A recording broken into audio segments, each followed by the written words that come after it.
Because I think it would have worked better. Yeah, and just keep the Cinderella aspect of like rags to nothing, or rags to riches, or like nothing to something. You know? Rags to nothing. That's what everyone wants. Rags to nothing. Not even rags. Rags to nude. That is an adult book. Adult.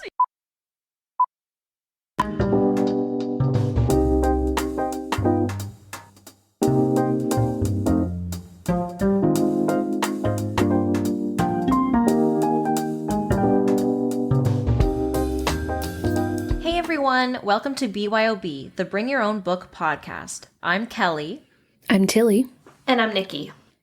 In this episode, we're talking about the popular YA sci-fi novel Cinder by Marissa Meyer, which was first published in 2012. This was really popular in its heyday, and I actually personally didn't know anyone at the time who had read it, but now as an adult, I have met many people who have loved this series as young adults. So, without further ado, here's the publisher's synopsis from Nikki. Humans and androids crowd the raucous streets of New Beijing. A deadly plague ravages the population. From space, a ruthless lunar people watch, waiting to make their move. No one knows that Earth's fate hinges on one girl, Cinder, a gifted mechanic and a cyborg. She's a second-class citizen with a mysterious past, reviled by her stepmother and blamed for her stepsister's illness. But when her life becomes intertwined with the handsome Prince Kai's, she suddenly finds herself at the center of an intergalactic struggle and a forbidden attraction. Caught between duty and freedom, loyalty and betrayal, she must uncover secrets about her past in order to protect her world's future. Okay, cool. Thank you, Nikki. So, Tilly, why don't you tell everyone about the fun drink we've chosen for today's episode? Absolutely. So the drink we've chosen to pair with this episode is called the Cinderella, quite fittingly. Why did you choose that one? I know. Who knows? No one will ever know. And it's made with lemon juice, orange juice, pineapple juice, grenadine, ginger ale, and pineapple and orange slices. Very tropical. As this book is kind of a darker sci-fi retelling of the classic fairy tale, we also thought it'd be fun to bring some of the light and fizziness of the original version. Oh. So this drink, as it's created, is a mocktail, but feel free to enjoy it as either the alcoholic or non-alcoholic version. Cool. This looks really, really tasty. So I'm excited to give it a sip. I was going to say give it a go. I mean, that too. Yeah. But, all right. Ready, everyone? Yeah. Ready. Cheers. Cheers. Cheers. Ooh. That's sweet. That's so many different flavors. I promise you I'm fine. Drinking? Two shots of vodka. I haven't eaten very much today, though, so maybe I'm just like loopy. Get those orange yeah, slices. there's just so many different flavors of juice, which is very fun. Mm-hmm. What a fun drink. It's because there's no alcohol that's intended to be in this, so they actually want it to taste good. As soon as there's alcohol, they're like, does it really matter what we put on top of it? Because it's just going to taste like alcohol. So this one, they were like, the stakes are high. We got to make it taste delicious. Yeah. And they did. Cinderella, more alcohol. Cinderella. Maybe this is the new Shirley Temple. Ooh. We're both like, the cogs are turning. The cogs are turning. Anyways, because she's a cyborg. Okay, so... I wasn't picking up on that one. Me neither, but I like it. And please continue with your puns. I'm just gonna move on before I embarrass myself even more. The episode just started. Okay, cool. So, we've started drinking. So, why don't we talk about our star rating now? I'll go first. So, I borrowed this book from a friend a few months ago at the end of the summer. And she was one of the people who read it as a child or a teenager, and I didn't know her then. So I would see this book all the time in stores when I was younger, and it looked interesting, but I just never picked it up. So I'm glad I read it finally, because I actually really enjoyed it. I thought it was a lot of fun. It did take me about maybe a quarter of the book to really get invested, But after that, I couldn't put it down. So there was a bit of a slow start, but then I really enjoyed my time there. I loved how original this fairy tale retelling was because I like retellings, but a lot of them start to blend together after a while. Whereas this one for me stood out, and I really liked the author's take on the iconic royal ball scene. I thought that was pretty funny in this one. So originally I gave it a 4 out of 5, and then a few hours after I wrote my little Goodreads blurb, I just kept thinking about how much fun I had with the book, and so I gave it a 4.5, because if I'm that excited about it and that happy, then yeah, it should be higher. So I gave it a 4.5 out of 5, and yeah, that's all I'm gonna say about Lovely. it. Thanks. So Tilly, why don't you go next? Sure, yeah, I had a bit of a different reading experience. I also had known about this book for a while. I'd seen it on a lot of lists of best YA teen books or best retellings or best fantasy or best sci-fi, whatever. So I was interested in reading it for sure. And the new editions of the book, I'm not sure when they came out, but they're beautiful. Yes. Yeah. So I went ahead and bought it, and I thought, oh God, this looks so good. The synopsis sounds so intriguing. Cyborgs, sci-fi, I'm into all of that.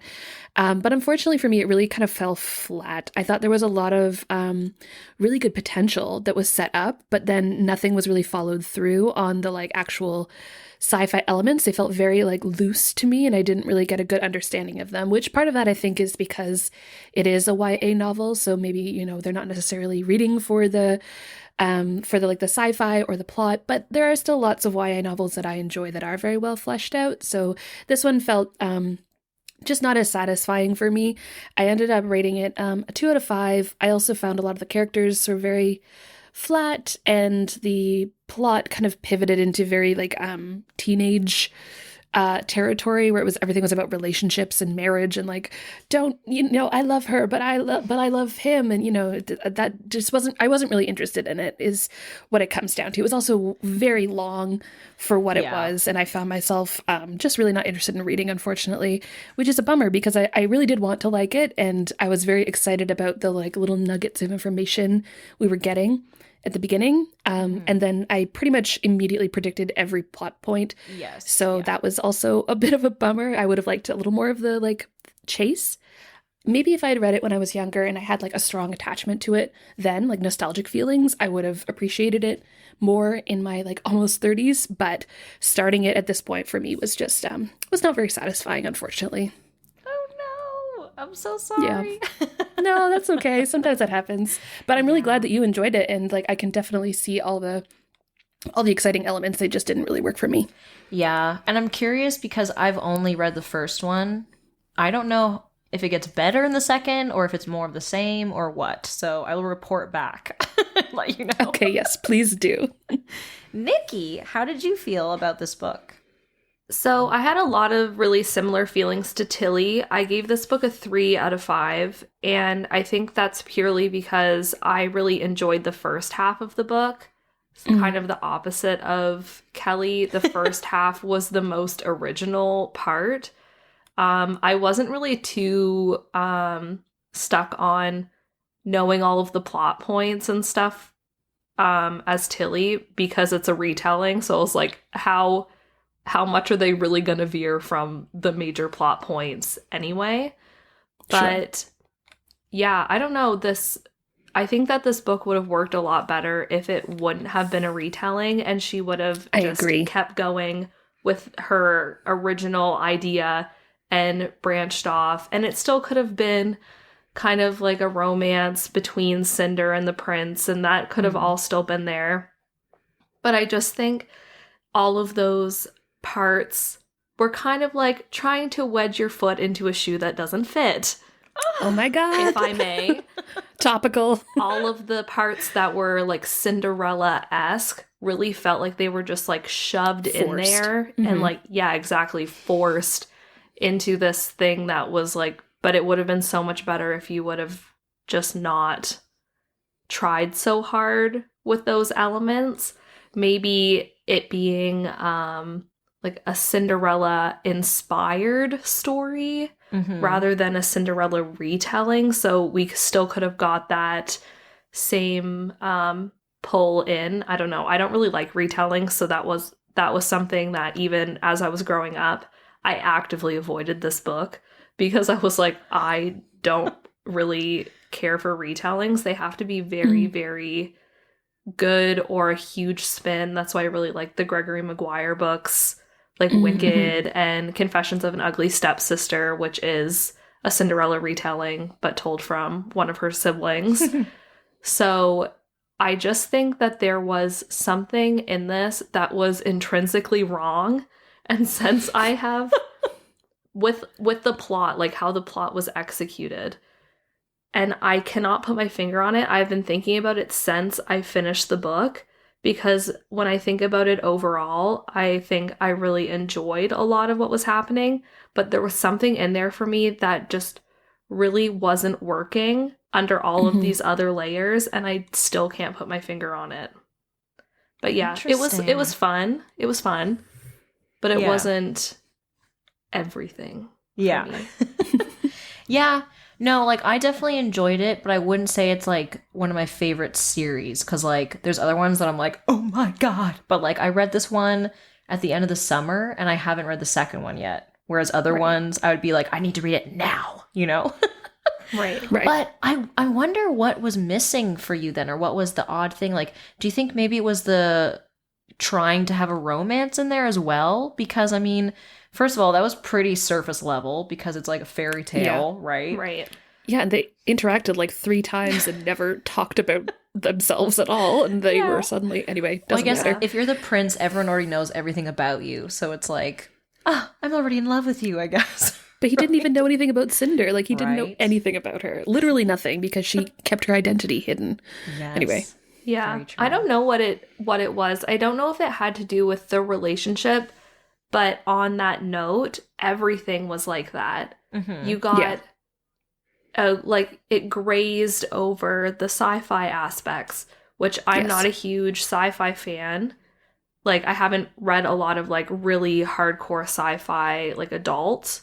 So reading books like this, I really like, because it gives me that insight to hopefully build up enough kind of, like, knowledge and figure out how these worlds work that I will feel comfortable reading more kind of in-depth sci-fi. So I was really looking forward to that. And there were some things where I felt like I got that essence, but it didn't dive in there enough for me. I really liked all of the stuff that had to do with Nancy and like the chip and everything like that. But it didn't go far enough. There was not enough information under there. It was kind of, every aspect was like, oh yeah, and this thing, but moving on. Yeah, and then it was like so long. So I got to the end, I was like, but I could tell you what really happened in about 4 sentences. So what was the filler? If it wasn't sci-fi, if it wasn't romance, if it wasn't plot, what was the filler? I don't know. Yeah. I guess the plague thing. There were a lot of... Yeah, and that was interesting. Also a huge bummer to read. I started reading it and I was like, oh no, there's a plague. I know. I don't feel prepared mentally. Yeah, when I picked it up, I was like, wait a second. How did I get into this? Like, I thought I was trying to avoid that.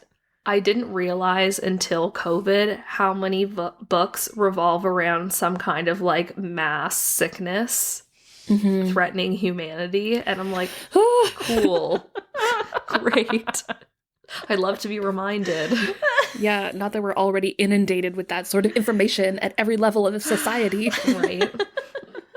Yeah, I agree with you, Nikki. I really think it almost suffered for being a retelling, because everything felt kind of forced. Like, there wasn't really any need for this character to be named Cinder, even. Like, or for there could have still been a prince. There could have still been this setup. There could have still been a ball, but it didn't need to be about Cinderella at all, I felt.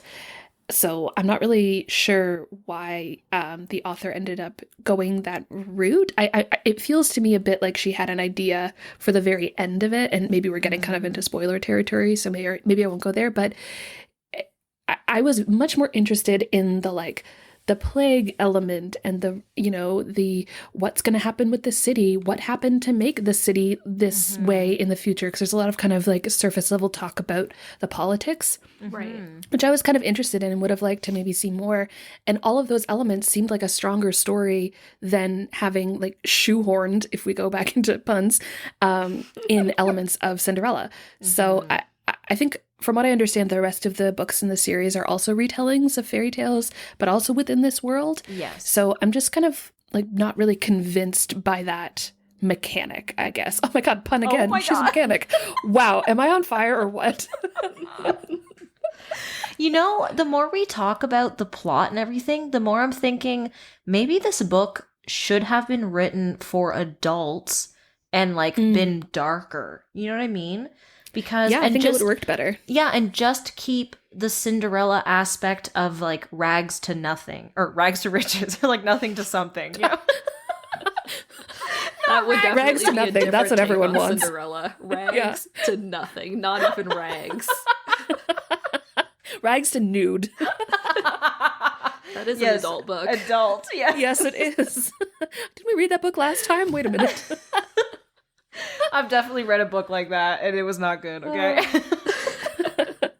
No, but what I mean is, like, yeah, we did have a lot of, like, little hints of political stuff, stuff with cyborg and human relations, like, there was a plague. Oh, and the whole other lunar race? Like, that stuff was so Yes. interesting. I'm like, what happened there? How did they get up there? What's going on? How'd they get mind Yes. powers? So I feel like maybe if this were written in the adult section and it was darker and allowed you to get more in depth and all this, maybe that would have been more effective.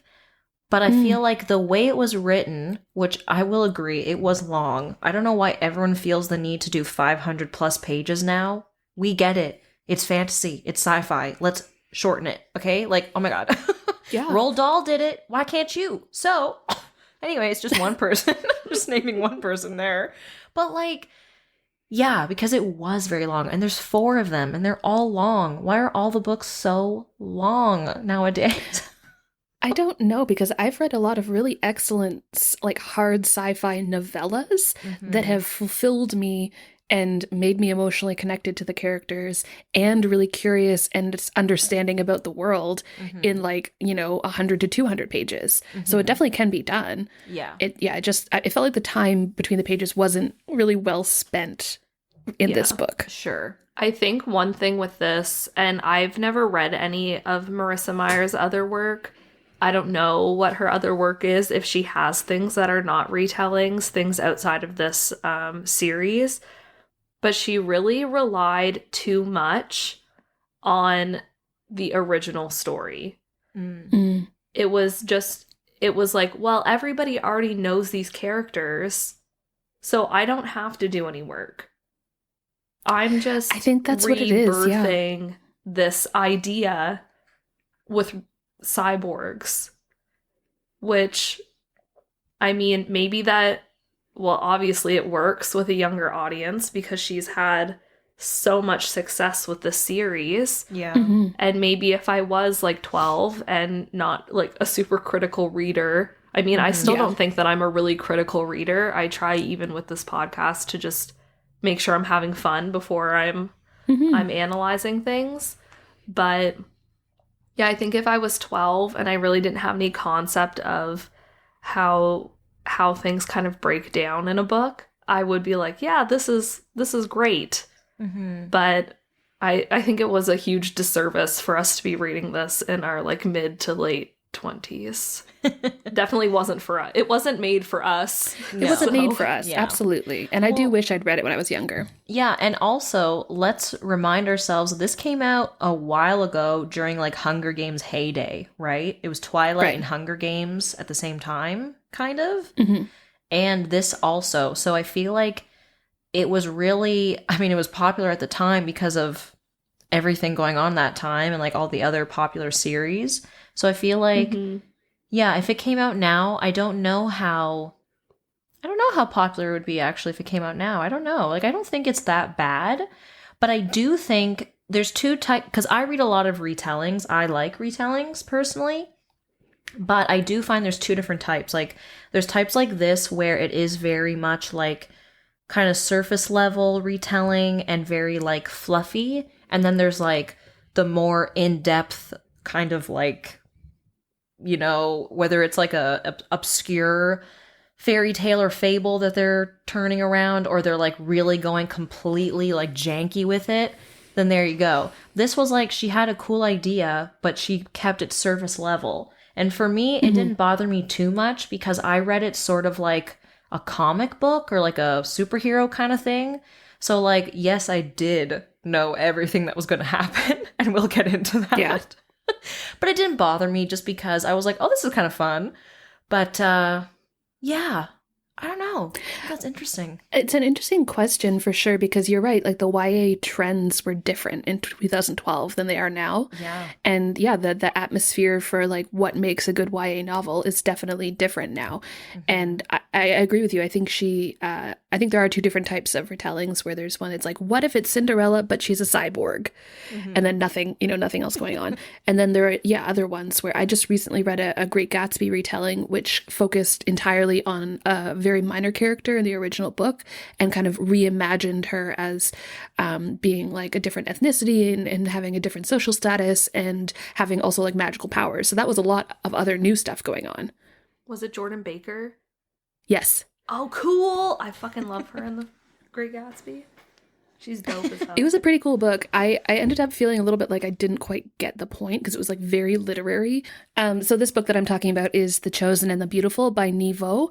And so it was really interesting novel and kind of, I think, fit more into that second style of retelling that we've been talking about, where it like completely reimagines and recenters the original story, which I typically am more interested in than kind of a like, what if it's this but this? Yeah. Agreed. I gravitate more towards the very turned on its head, you know? Yeah. Because otherwise it's like, well, I'll just read the Grimm's fairy tales because I haven't actually read all of them. So yeah, that should be a goal for this year. But anyways, Ooh, now that we're talking about other books, why don't we get into book recommendations? Yeah. Good idea. We've been chatting thank for a you. while. I guess we had a lot of first impressions. Yes, which is good. Sometimes they're shorter, but hey, that's fine. I'm not mad. Do you want to go first, Nikki? Yeah, sure. So I kind of already mentioned mine. I know what it is. Yeah, I'm pretty sure. my book recommendation to go along with Cinder is an adult retelling of Cinderella called Confessions of the Ugly Stepsister by Gregory Maguire. He also wrote Wicked, which is another very iconic retelling. Yes. I mean, I guess a lot of people are probably familiar with Wicked. A lot of people have probably read it. It was very, very popular when it came out. And then also, again, when the musical adapted from it, which is came so onto Broadway. different. Yeah. Oh, yeah. It's very, The very book is different dark. than the book. Yes. But all of his books they go that dark route. They go that extra mile, and you're reading the book from Cinderella's sister's point of view.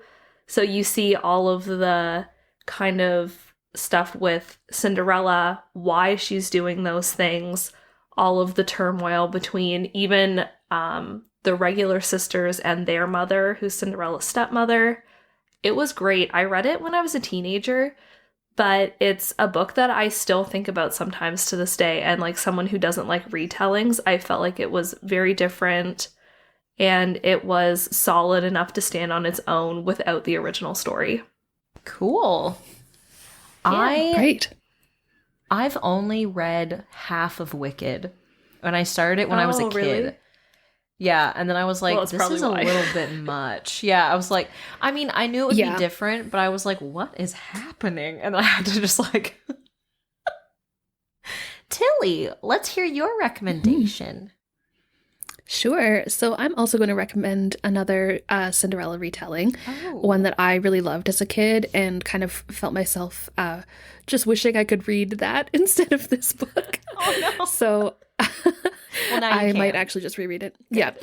So I'm going to recommend Ella Enchanted by Gail Carson Levine. It's a fantastic Cinderella retelling that does a lot of really new things with the original story. And like with Nikki's recommendation, I also feel that it stands on its own 2 feet, even without kind of knowing about the original Cinderella story. So if you've only seen the movie Ella Enchanted, I would recommend you still pick up the book because they're quite different. The movie was also very fun, definitely an adaptation that kind of like went in a different direction. But the book was one of my all-time favorite childhood reads. I still have my copy and it's like literally falling apart. So I would really recommend that as a really great Cinderella retelling. Oh! I didn't know that was a Cinderella retelling. I have only seen the movie. Yeah. And I would not have gotten that at all from this. So that's really cool. The movie was very different. Yeah. Yeah. Yeah, that was a fun one. I liked that one. I've only read it once, I think, like ages ago. So that would be fun to reread too. Yeah. Sorry, Cinder. I mean, I still liked it, but... Okay, my recommendation is not a Cinderella retelling, but it is a retelling of sorts, or inspired by fairy tales. The book I've chosen for my recommendation is For the Wolf by Hannah Witten. And this is an adult fantasy book, and the cover is beautiful.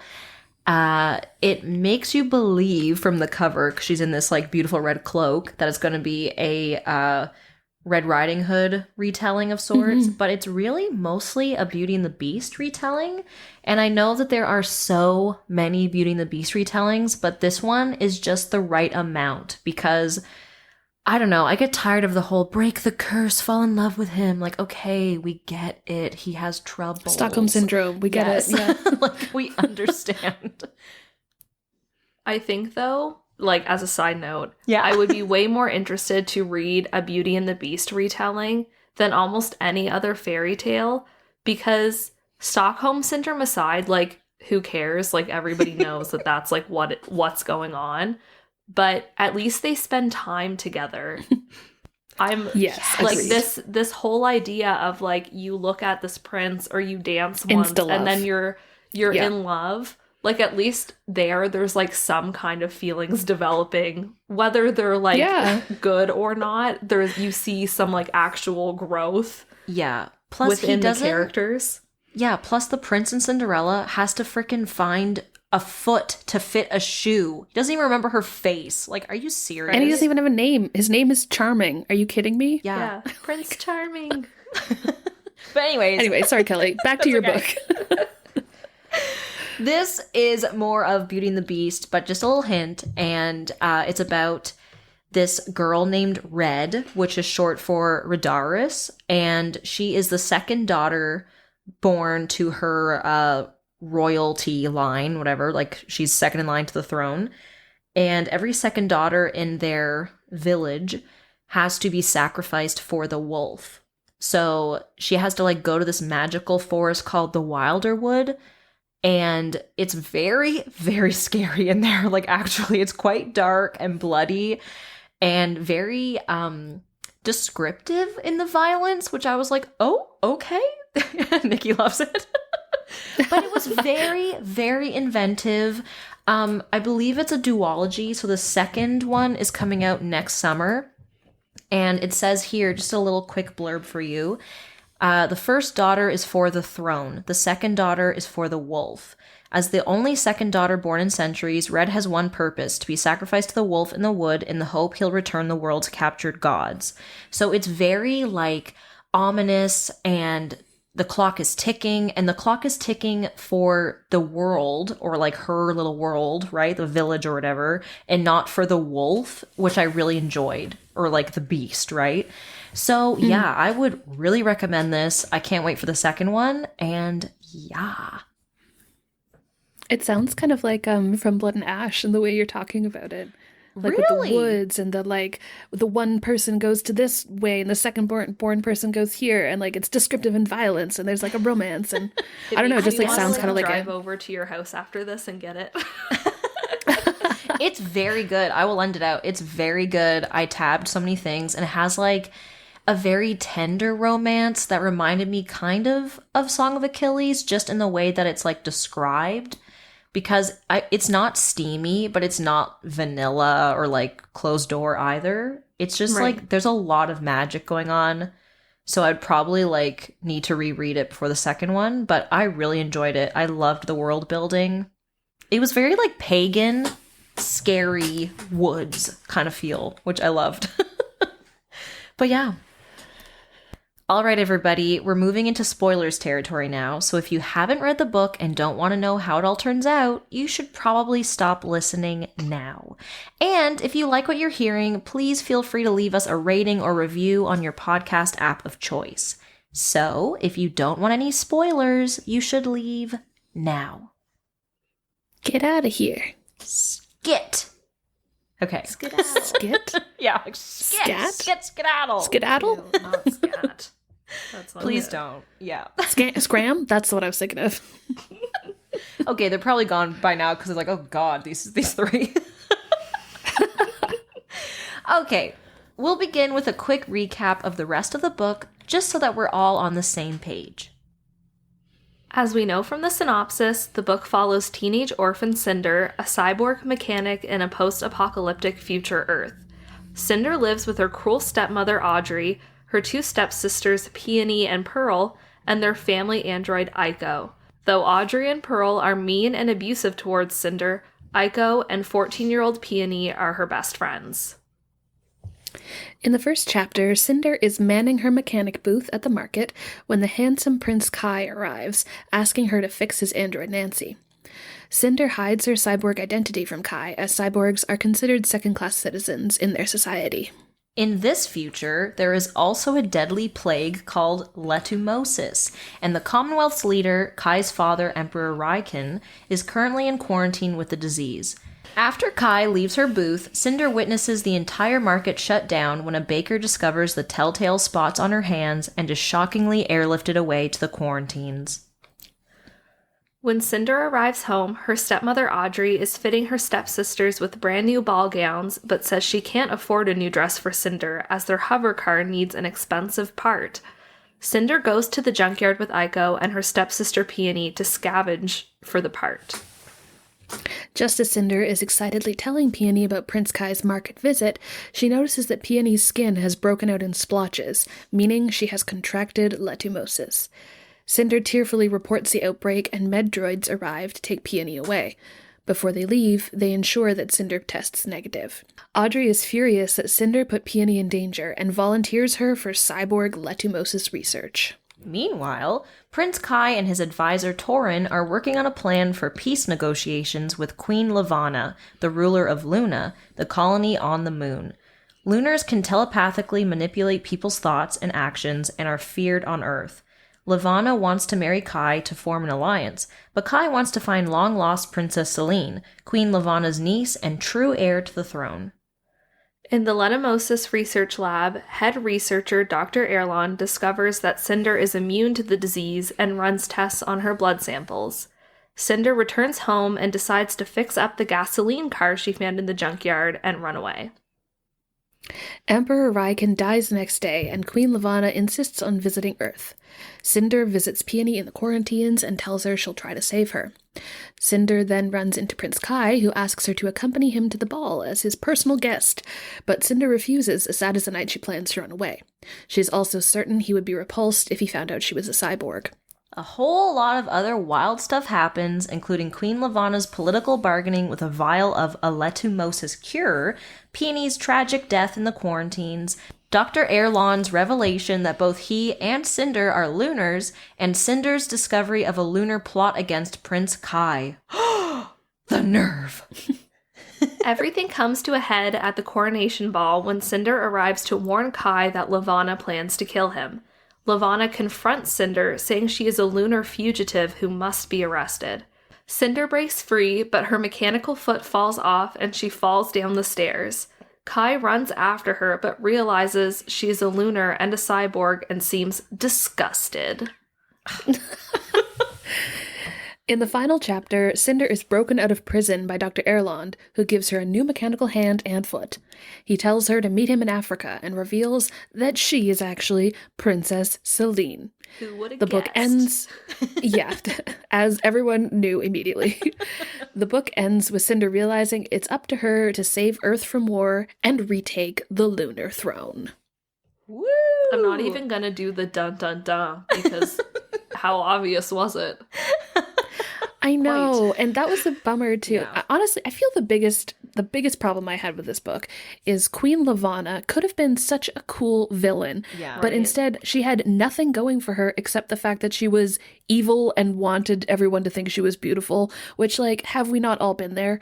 And I wanted, like, more Evil and backstory or, like, secretly ugly all day. yeah, or, like, more motivation or information or background about her, because she could have been such a cool villain, but all we had was, like, she's evil for no reason except that she is evil. Yeah. I did like the telepathy stuff, though, of, like... Yeah, me too. That was so cool. Yeah, like, there's a huge bunch of protesters rioting or, like, yelling at the castle, and she comes out, and just by looking at her, she's able to calm them all and, like, turn them to be on her side, which is kind of cool. You know, But what's her side? Like, what does she want ultimately? I don't know. Yeah, I to don't take know. over, I guess. But, like, why? But, like, for what? Yeah. There's a plague, lady.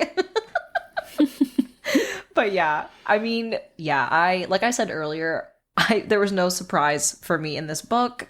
As soon as they were like, there's a long lost princess, I was like, gee, I wonder who it is. It's clearly you. Like, hello. She's like, I don't know who my parents are, blah, blah. Like, Oh my god, and the part of the text too is like, clearly Princess Celine died in the fire because they found bits of her flesh. And I was like, Cinder, you don't have bits of your flesh. Obviously that someone can still survive. Listen, you don't Yeah. need bits of flesh in the future anymore. yeah, you don't need them now. Okay. You know? That was another thing I was really confused by. I was like, why are cyborgs considered second-class citizens? I don't Because know. you'd think in this future world, They would be like, higher. wouldn't you think that you'd want to be, like, kind of genetically enhanced? And I mean, wouldn't I that would be think. like, you would think, and that part really didn't make sense to me, and it was never really explained why people were discriminating against her. Yeah. Maybe So, I don't know. this is just like me trying to guess, but maybe it's like you didn't have enough money to like fix your actual body, so they just like gave you junk parts to keep you alive, because like she has a more sophisticated chip and all this stuff, which Dr. Erland, if I can say that properly, oh my god, Dr. Erland, you won't know, listeners, because we had to take out a bunch of my failures at that name. But now Nikki's gonna keep it in. No, after I said that. But Nikki's going to cut out whatever she wants, and we love her for it. Yes. But like when he's checking on her, when she's in that like lab for Ledimosis research on cyborgs, which like her stepmom's just like, you're going, pretty much because she wants her to die because everyone else dies there. And she gets paid.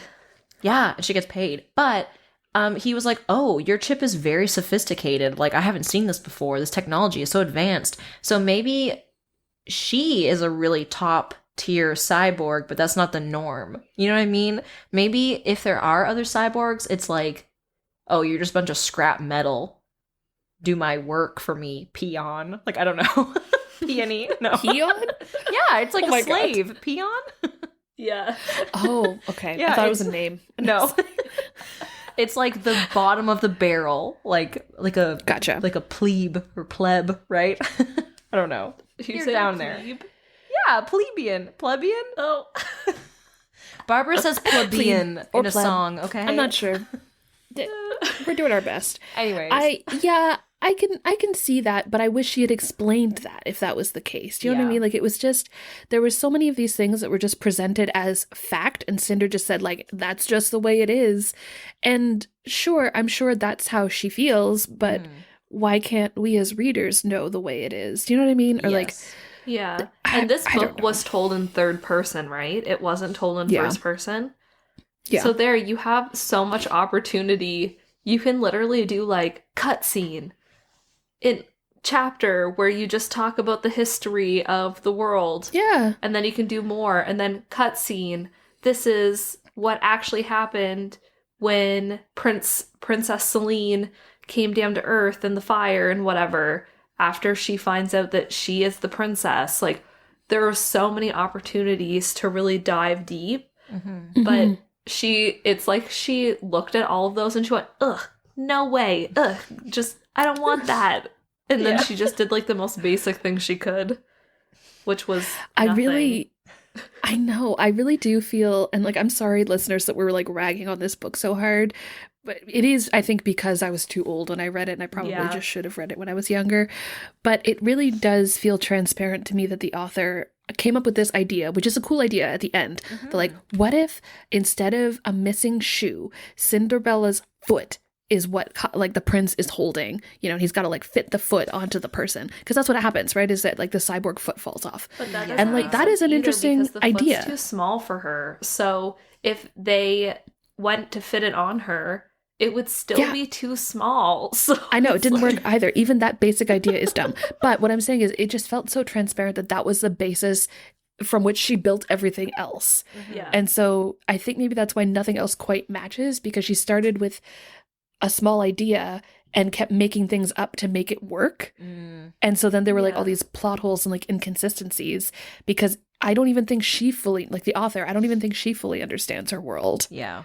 Which is a bummer, because it's a cool world. Yeah, I was more intrigued by the like 2 pages we got to hear from Rapunzel, I think it was. She's like Lavana's Oh yeah, the like hacker girl? thaumaturge. I can't remember what their name was. Sybil somebody. Sybil, yeah. Sybil is holding the Rapunzel-esque character capture, and she is this really amazing hacker. And she is the one who hacked the chip to get Sybil to put in Kai's android Nancy. And I was like, wow, that was so compelling. That was the most compelling part of this whole book, and it lasted like 2.5 pages. That's a isn't problem. the whole second book about her though? Maybe that's why. The second book? Yeah. But you're right. No, the second book is about the Red Riding Hood character. But I think who's that? that she's working with the hacker, Rapunzel or whatever, and then maybe the third book is getting Rapunzel out of captivity. Okay, well here, let me just click on the second one, because the second one is called Scarlet, and the main character on the cover would be like the Red Riding Hood character. Did we meet that person, I wonder? I don't remember. No. Okay. It says, okay, my Cress God. Cress is the hacker. She's the Rapunzel character. Scarlet is the next book, and her name is Scarlet Benoit. Or Benoit. I think it's Benoit. But Spelling up Benoit. Yeah. So Unless you're American. yeah. So the second book follows Scarlet, and she's trying to find her missing grandmother, and she encounters Wolf, who's a street fighter. Okay. Who has information as to her grandmother's whereabouts, so she has to like work with him to try to find her grandmother, and then they cross paths with Cinder, it says. Right. So, okay. Interesting. Probably not that interesting after reading the first book. I'm trying to tactfully keep my mouth closed, yes. That's okay. I I mean, feel the same way. Do we need to be tactful here? Everybody knows what we think. I mean, I That's still true. enjoyed the book, but I'm fine with like analyzing, because like oh no. yeah. I just don't want to like beat a dead horse. I'm like, the listeners know how I feel. I don't need to keep Kelly saying has negative brought up things. Children of Blood and Bone in every single episode. No, of I have this not. Season, since or Throne of Ass. So I think if you want to take tips on how to beat a dead horse, it's from Kelly.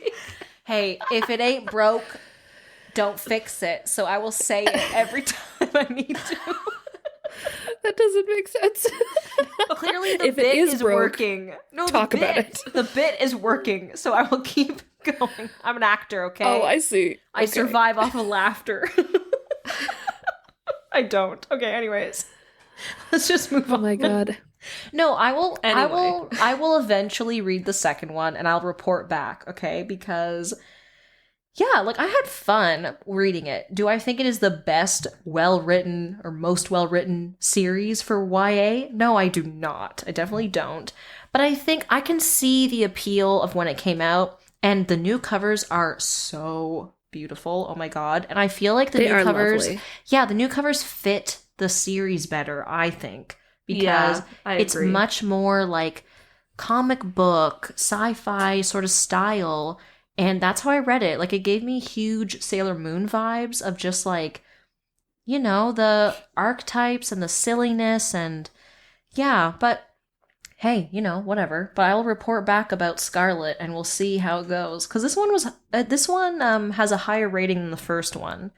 So we'll I think see. that typically happens with sequels, so because usually the people who read the sequels are the ones who liked the first book. I find that's a quirk that Goodreads has, Yeah. where like the higher number of books there are, usually the more highly rated they get because people who don't like the books don't read the second and third and fourth ones. So they're already invested. But since Nikki But already it could brought still be it better. I up, don't know. Nikki already brought up Children of Blood and Bone.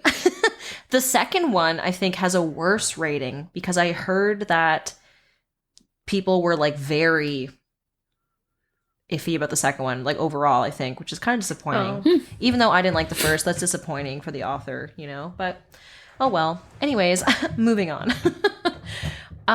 What did we feel about the romance? Because for myself, I was kind of like, Boring. yeah, like he's just kind of there. And then He has no personality. yeah. And I don't know. I was just kind of like, okay. And then when her foot falls off, he's like, oh, you disgust me. And I'm like, really, bitch? Because she saved your life. So, like, shut up, you know? She saved your droid. Shut up. I know. I felt really. like just what romance. Yeah. Yeah. There was nothing romantic about any aspect of their relationship. I could see No. maybe, oh, I think you're really cool, bro. Arm punch. Like, that's the vibes I was getting from their relationship, not, oh, I see you as a potential romantic interest. So, I don't know. Yeah. I just realized too, we don't really get a lot of visual descriptors of any of the characters. So if I'm trying to imagine what any of those characters look like, I was really kind of more imagining what the front cover looked like Yeah. rather than developing my own imagination Right. of the character. So yeah, I agree. The romance, what romance? There wasn't much of No. anything. One of the only lines I actually liked in the book, sorry everyone, was actually around the time of the ball. Do you mind if I read it now? Because it's kind of just Yeah. related. Sure. So it's kind of just ties into all this stuff we've been saying about cyborgs and like romance and all that stuff. So near the end of the book, you know, she's worried that Kai is going to figure out who she is. And so she keeps like hiding bits of herself, which also, by the way, wasn't clear on what bits of her were not flesh. Doesn't Yeah. matter. Moving on. So the quote is, "It was not her fault he had liked her. It was not her fault she was cyborg. She would not apologize." And I was like, you know what, girl? That is the one smart thought you've had this whole book. Because it's true. Like, you don't need to feel ashamed of yourself. You don't have to feel bad that he's going to find out and then be embarrassed. It's not your job to manage his expectations or his emotions. And I really enjoyed that part. And then I was so disappointed when he was like, ugh. Yeah. Like he just was as predictable, as flat as he had been all along, in that he right. didn't question her or like trust anything. I guess they didn't have any opportunity to build up any trust, but it was a big old bummer for me. Yeah. The only person I could actually picture was Kai, and that's only because there's a member of this K-pop group called EXO, and his name is Kai, and that's what I'm like showing them a picture. Oh, but, wow, like, dreamy. yeah, so I was like, oh, great. But that was literally the only part where I was like, yes, there's a visualization happening. Well, okay, so how am I trying to say this? Okay. Let's go back. Yeah, okay. Because it's just like when you have people who have scars or are disfigured because of something that happened. It's like, I survived. She survived a fire. She survived basically an assassination attempt, if I'm correct in saying Yeah. that. So it's like, sorry, I don't have a foot and I have a chip. Like, bitch, if you don't like me at my fully human or my half cyborg, you don't deserve me at any of it, okay? So Yeah. how dare you? Yeah, and he was supposed to like her for, I guess, like, who she was. It's never explained why he likes her. She always has, like grease on her face whenever they talk, so I'm not really clear either. But you'd think he would... Like, they seem to have this connection. Why can't he just deal... I don't know. I think he's dumb. Did I miss something at the end? Because I thought at the end it was like he knew all along and he didn't care. Did I miss I something? believe so. I don't think that happened. At the end, I think he, let he's her holding the go. foot. Yeah. He lets her go. I think he, like, turns away. He, like, won't meet her eyes. And she assumes it's like, oh, well, I was right. He's disgusted by me. Coward. And they throw her in jail. Yeah. I Oh, can't even well, look at you. I mean, I guess we don't know if that's the case, which I'm sure it's That's not true. if it gets later in the series, because I'm sure they're going to get together at some point. Oh, I'm sure she's gonna save his sorry ass, and then suddenly, oh, I don't care that you're half metal or whatever shit. Like, bitch. I wonder, like, on a different note, I don't care that you're half metal. That's really funny. Half metal alchemist. She's really like 10% metal. Popular I think they mechanic. said, like, freaking. No, I think they said she was, like, 34%. Sorry, what? I think that was in the research lab. I think Dr. Erland was like, you're like 42 or 34% or something. Oh. The highest we've ever seen. Oh, interesting. Wow. So she's like a third metal mechanic. I guess. Anyway. That's why she's so good at being a mechanic, because she's Yeah. like, I'm just working on my people. Yeah. She's like, I'm one with the metal. I'm one with the metal. On a serious note, though, I wonder if people who read this, who have physical, like don't have a Prosthetics. leg, or are missing fingers or a hand, younger people read this, and they think that it is, like, such a good, like, maybe it is a really good, like, representation, or it makes them feel a lot better about things when you're young. I mean, I don't have anything that's, like, not the norm about my body, and I grew up feeling, like, really insecure about things, so I can't imagine somebody growing up with a limb difference in a place where maybe you don't see that a lot, and they get this book and they read it and then they feel so good about themselves, like, I can do anything and I am great and it doesn't matter or whatever. So I wonder if that had anything to do with the success of this book in terms of, like, younger people reading it. I don't know.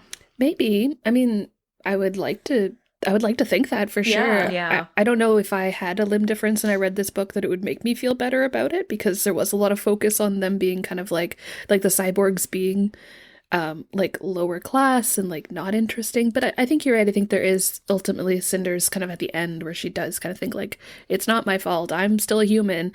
So yeah, maybe. Totally possible. I don't know.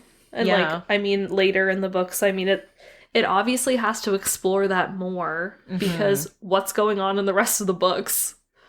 I don't if they're know. not going to What talk even happened more in this about book? I don't know. Right? Right? Just rewind the podcast, Tilly. You'll be caught up. I mean, even when I was writing the, like, little recap, I'm like, ugh, this is all just...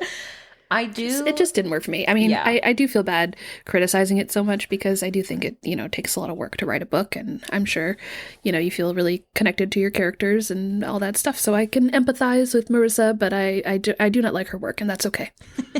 Yeah. I mean, hey, I do like that she was made into, like, a character who has some kind of agency. Like, she builds things. She is smart, even though maybe the writing wasn't as strong as we would have liked.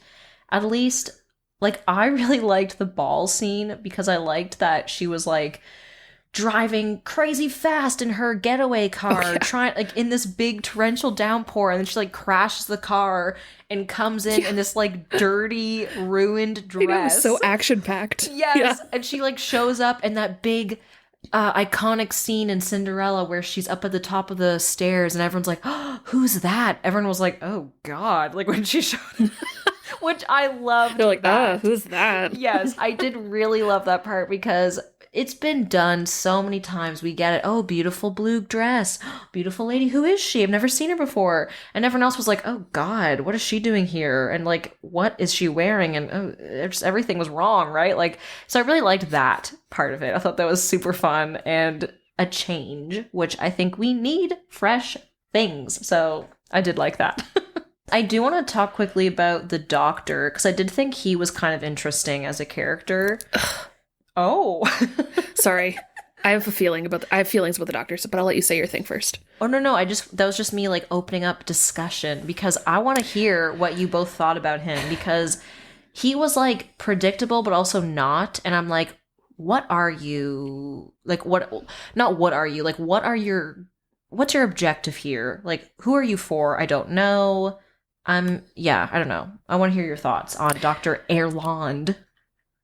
I have a problem with him. Mm-hmm. Mostly I have a problem with the way he's introduced into the story. Mm-hmm. And there's this like suggestion that he's like a creepy man who's only interested in examining young teenage female cyborgs when he's supposed to be the head of the research team for the whole disease. What? Research.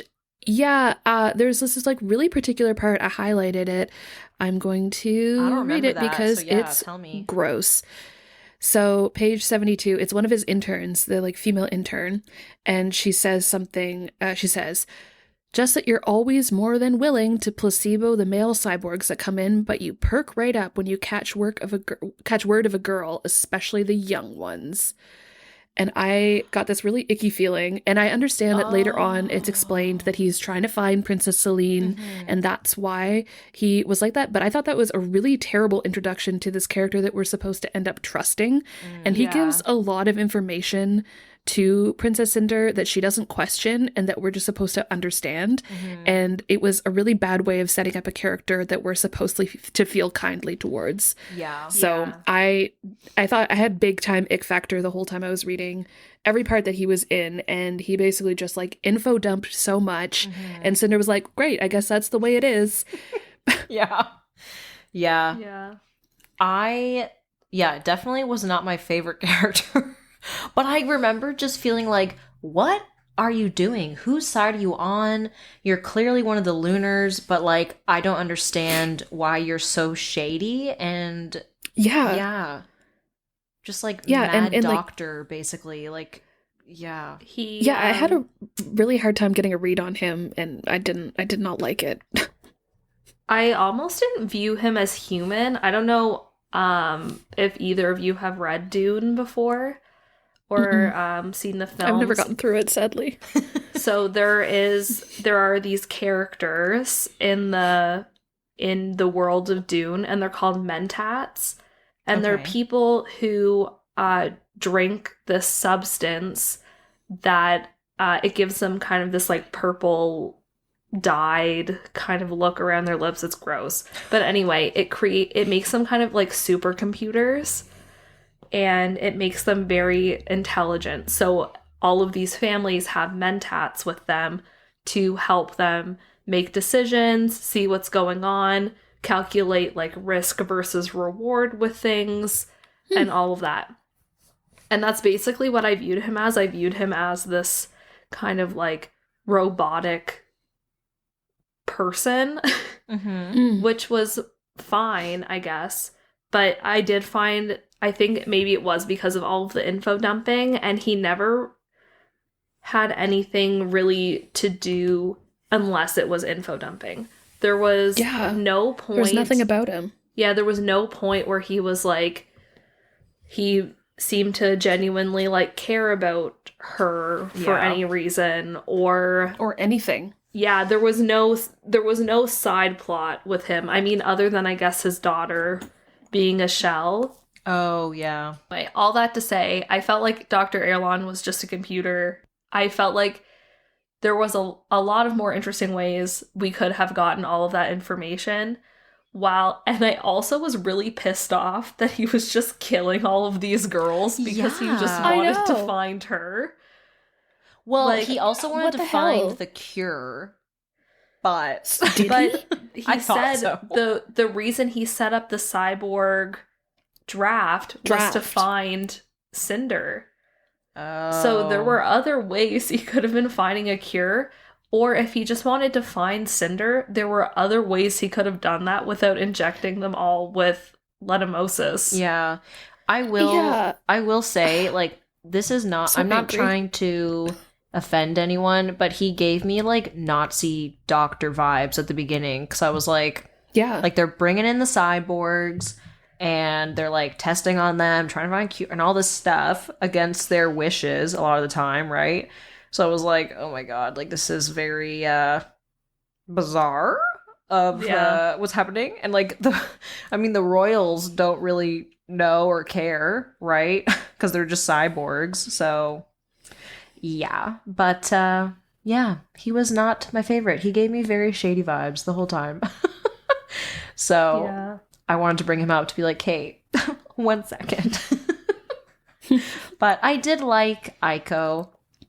I did like the little android. I wish that there was more of Aiko, because for me, even with Star Wars, I'm sorry, I have a hard time connecting to a robot, because they're usually just like, I have a little line for you, ha ha ha. Or like, oh no, don't unplug me. But I'm like, when I plug you back, it'll be like you never left. Like, you're not real, you know?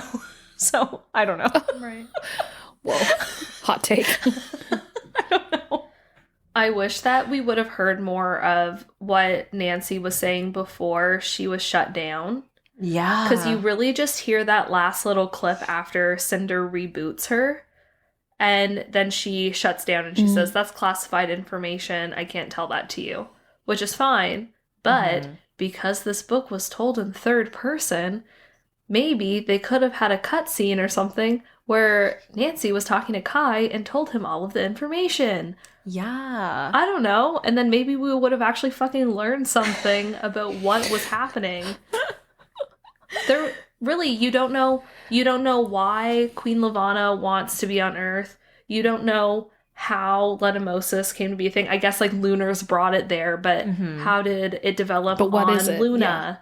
Yeah, what is it even? Like, was it genetically engineered on Luna for Lunars to bring down to spread around Earth to kill all the humans? Yeah. Well, and like, what happened? made Lunars different? I mean, from what I understood, they were like an ancient Earth colony that were on the moon. So is there some sort of like radioactive material on the moon that's like causing all of these like telepathy powers? That's a really interesting story that I want to know about. Were they always on the moon? Like, were they on Earth? How did they genetically modify their army? Yeah. There were like literally hundreds of questions that these 500 were more pages interesting could than have what we got. answered instead of giving us whatever it gave us. Maybe they just don't have any Kui yet, and they need to find a Kui. I think that's definitely it. This is all just a precursor to Ice Planet Barbarians. Oh my god.